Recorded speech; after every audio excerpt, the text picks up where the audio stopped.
Bismillahirrahmanirrahim.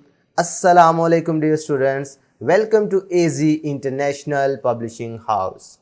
Today we are going to study Mathematics Grade 1, Unit number 5, and Unit 5 is about time. Today we will learn about solar months of the year. प्यारे बच्चों, क्योंकि आप time के बारे में पढ़ रहे हैं ना, तो आपने पहले आवर्स के बारे में सीखा कि टाइम आवर्स में होता है, मिनट्स में होता है, ठीक है। उसके बाद आपने वीक्स पर चले गए।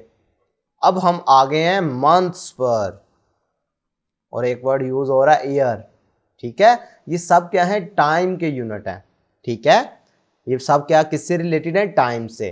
तो चले मेरे साथ रीड करें, आपने ये रीड करने हैं, ठीक है, इनको याद करना है। तो पूरे ईयर में हमारे पास टोटल 12 मंथ्स होते हैं। एक साल में 12 महीने होते हैं। मंथ्स महीने इंग्लिश उर्दू में कहेंगे। 12 मंथ्स होते हैं 1 ईयर में, ठीक है।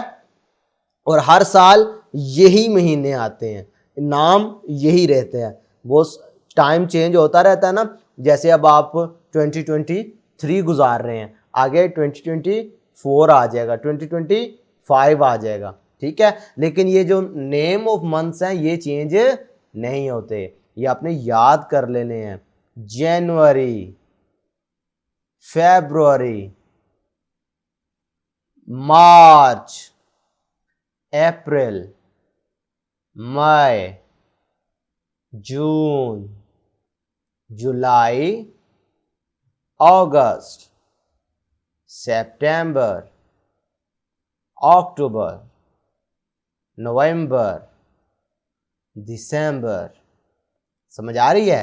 तो ये आपने इनके नाम याद करने हैं, ठीक है। अब मैं आपको एक छोटी सी एक्टिविटी बताता हूं, वो आपने अपने पेरेंट्स से पूछना है। आपने बताना है कि आपकी डेट ऑफ बर्थ जो है वो कौन से सोलर मंथ की है, ठीक है। तो ये आपका टास्क है आज के लिए जो आपने परफॉर्म करना है। तो प्यारे बच्चों, ये डेज ऑफ सोलर ईयर आपने याद करने हैं, इनको बार बार प्रोनाउंस करना है, बार बार इनको बोलना है, तो फिर आप आसानी से इनको रिमेंबर कर सकेंगे। आज के लिए इतना ही, फिर मिलेंगे।